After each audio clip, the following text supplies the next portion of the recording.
s'égarer se mit donc à dire, jamais nul ne lui en avait parlé. Apostolat Time, c'est une émission de Homocélé Voice consacrée au ministère de la foi. Apostolat Time, c'est la parole de Dieu par un oint de Dieu pour le peuple de Dieu. Apostolat Time, c'est le salut. C'est le salut. Bien-aimés en Christ, amis téléspectateurs de Homocélé Voice, nous voici encore devant vous aujourd'hui pour déceler le thème de la semaine intitulé Comment gérer les désaccords. Comment gérer les désaccords. Nous allons prier et implorer le Saint-Esprit parmi nous. Jéhovah, Jésus-Christ, Saint-Michel, Dieu est tellement bon. Descends en ce moment. Dispose-nous, Seigneur, à pouvoir annoncer ta parole. Au nom puissant de Jésus-Christ. Amen. Amen. Amen. Au nom du Seigneur Jésus-Christ. Bien-aimés en Christ, amis téléspectateurs de Homocélé Voice, nous voici encore devant vous aujourd'hui pour déceler ce thème très capital pour tout chrétien.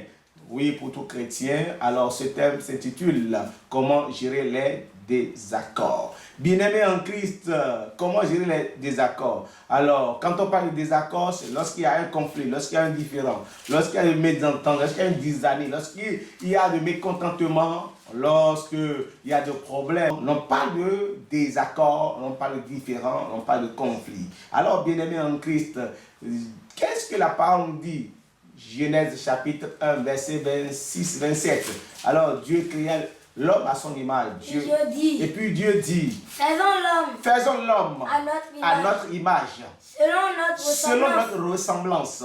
Et qu'il domine. Merci. Alors, l'homme est la ressemblance de Dieu. Nous sommes faits à la ressemblance de Dieu. Cela veut dire quoi? Cela veut dire que nous avons un seul Père. Malachie 2, verset 10. Nous avons un seul Père qui est créateur de la terre, qui nous a créés. Dieu nous a créés à son image. Malachie 2, verset 10. N'avons-nous pas un seul Père? N'avons-nous pas un seul Père? N'est-ce pas un seul Dieu qui nous N'est-ce pas un seul Dieu qui nous a créés? Pourquoi donc sommes-nous infidèles l'un envers l'autre en profanant l'alliance de nos pères?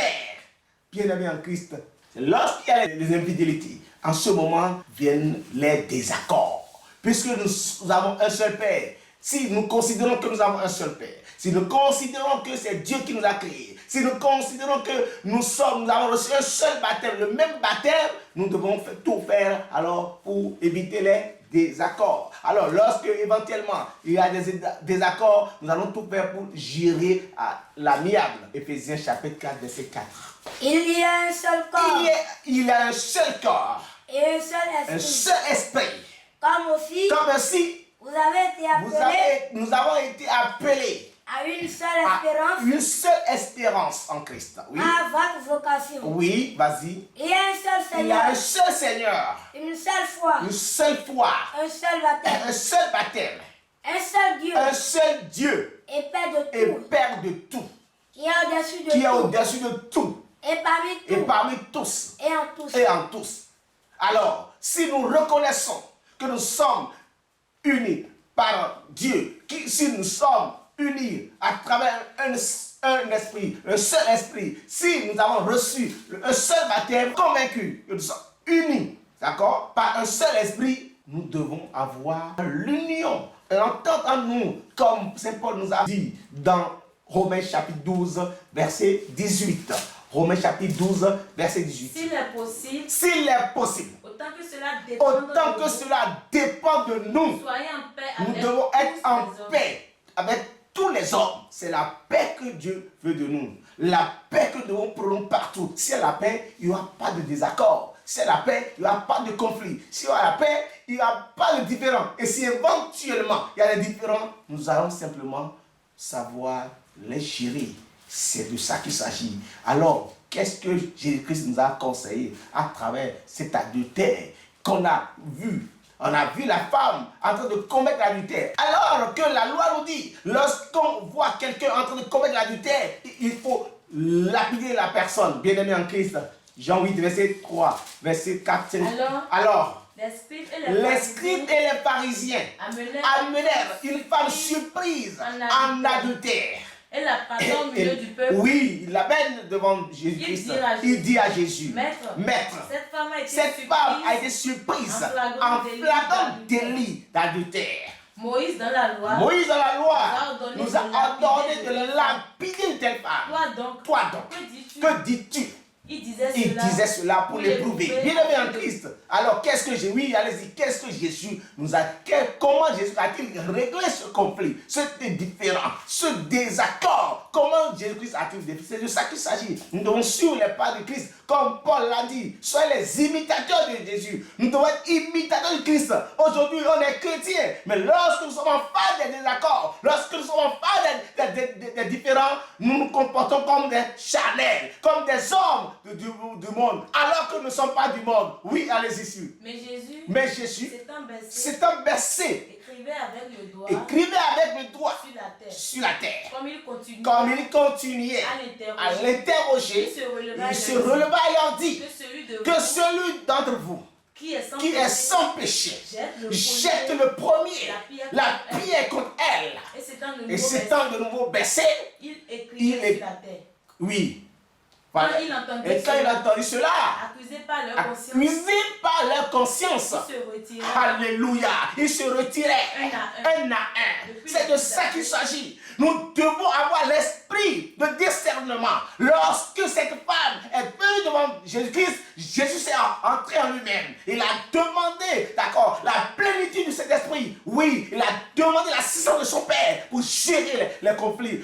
Il faut gérer les conflits et éviter de s'appesantir sur la personne qui est devant nous. Mais cherchons le sujet. Le sujet, c'était l'adultère. Ce n'était pas la femme là. La femme là, ce n'était pas elle. Mais c'était l'adultère. Alors que la loi disait, il faut lapider cette personne. Mais il a dit, c'est d'accord. C'est bien. Or, la même loi nous dit, celui qui, d'accord, a menti, il a commis l'adultère. Celui qui a volé, il a tué. Celui qui a commis un tel péché a déjà commis l'autre péché. Vous qui n'avez jamais commis de l'adultère, mais qui avez menti, cela veut dire que vous avez commis par ricochet l'adultère. C'est de ça qu'il s'agit. Donc spirituellement, de façon stratégique, lorsque Jésus-Christ était rentré dans l'esprit, il a gérer simplement ce conflit-là. C'est pourquoi Paul nous dit, vous qui êtes les sages, vous qui l'on appelle pour gérer les conflits, rappelez-vous que vous serez aussi un sujet de conflit un jour. Galates 6, verset 1er. Frère, si un homme vient être surpris en quelque faute, vous qui êtes spirituel, redressez-le avec un esprit de douceur. C'est ça la gestion des conflits, la gestion des désaccords. Il faut un esprit de douceur, un esprit d'humilité, un esprit de paix. Oui.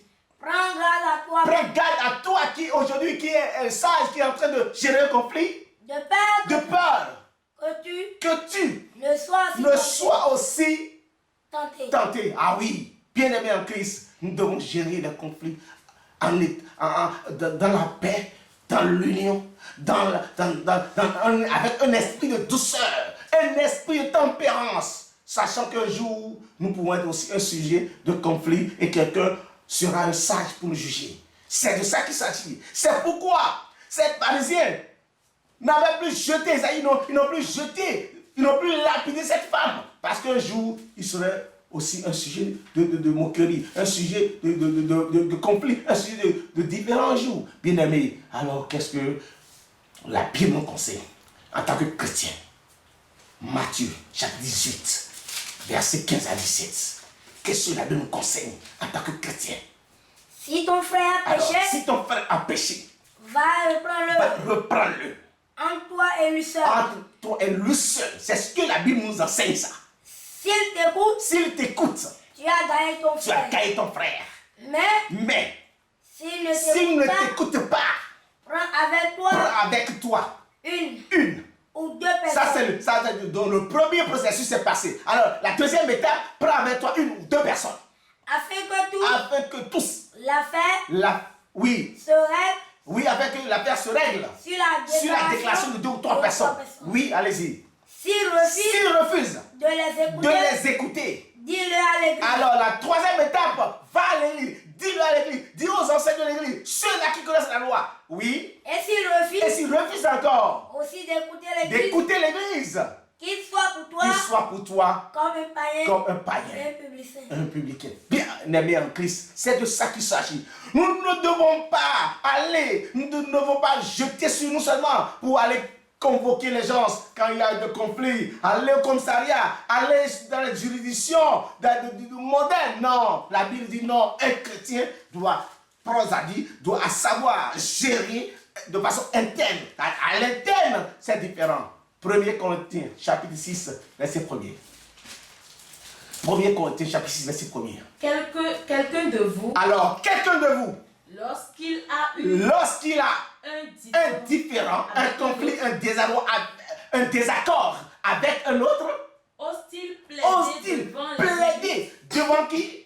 les injustes, Devant les injustes. Les injustes, c'est le monde. Les païens, les gentils. Alors que Jésus-Christ vous déclare dans Jean 17, verset 15 ou 16, vous êtes dans le monde, mais vous ne faites pas partie du monde.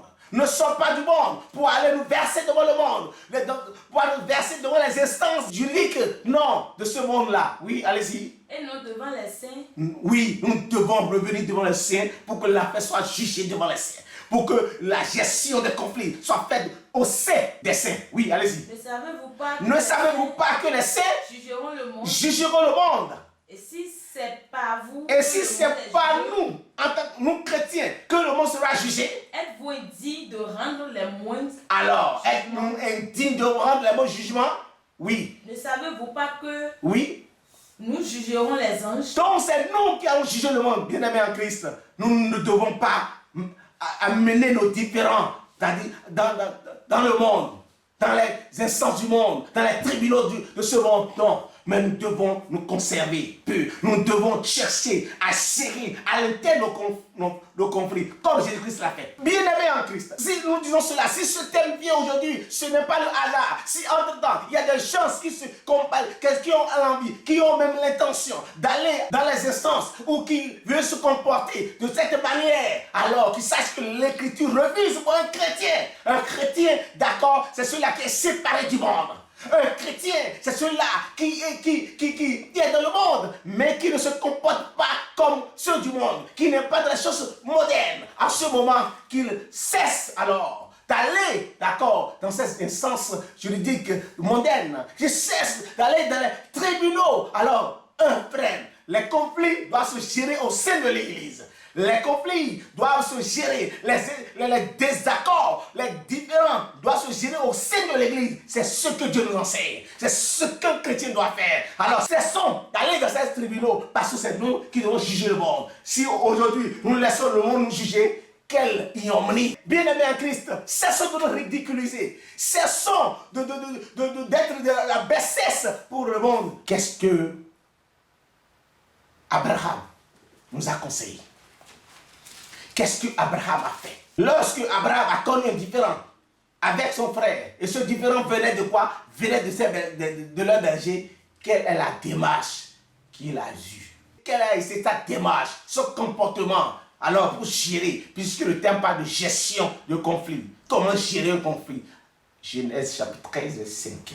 Lot, Alors, qui voyageait avec Abraham, avait aussi des brebis, avait aussi des brebis comme Abraham, des bœufs, des bœufs et des tentes. et des tentes. Et la contrée était insuffisante pour qu'ils pour qu'ils demeurent ensemble.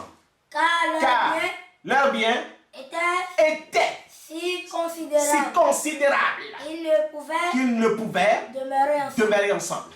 Il y Il y eut querelle entre les entre les bergers. des troupeaux Voilà, d'Abraham donc il y a une querelle entre les bergers des troupeaux de Lot et les troupeaux d'Abraham. Les Cananéens et les Phérésiens habitaient alors dans le pays. Abraham dit à Lot qu'il n'y ait point.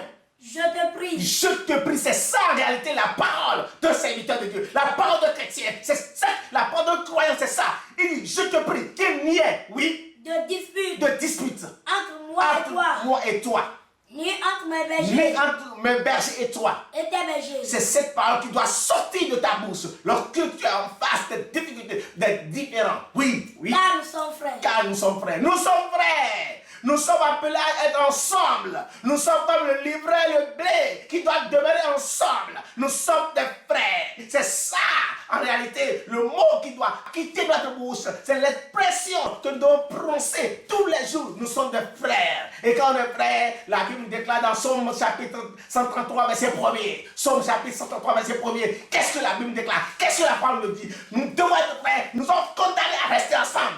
Et barrer les conflits, barrer les différends. Oui, Somme chapitre 133, verset 1er. Qu'est-ce que la parole de Dieu nous dit? C'est de ça qu'il s'agit. Oui. Voici. Oh, qu'il est agréable, qu'il est doux pour des frères de demeurer ensemble.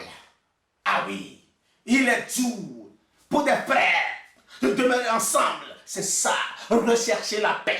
Il faut que nous recherchions la paix. Et lorsqu'il y a la paix, il n'y a plus de différends, il n'y a plus de conflits, il n'y a plus de désaccords, bien-aimés. Alors qu'est-ce qui nous pousse à chercher les différends? Qu'est-ce qui nous pousse à ne pas être juste dans nos jugements?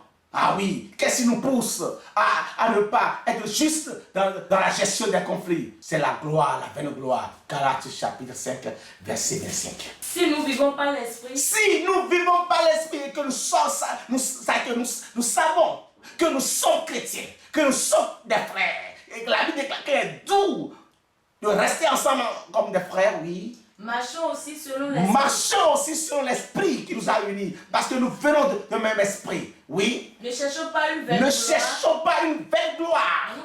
En nous provoquant les uns les autres.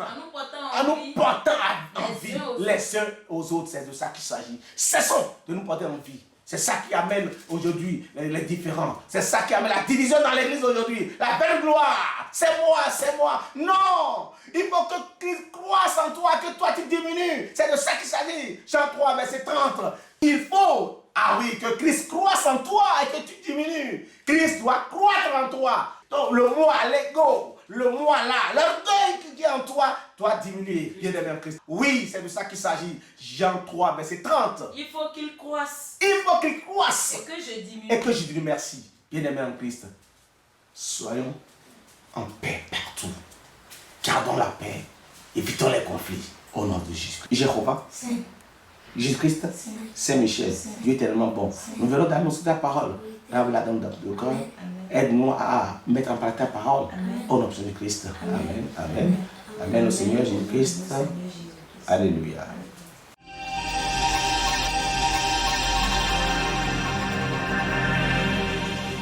Le fils égaré se mit donc à dire, jamais nul ne lui en avait parlé.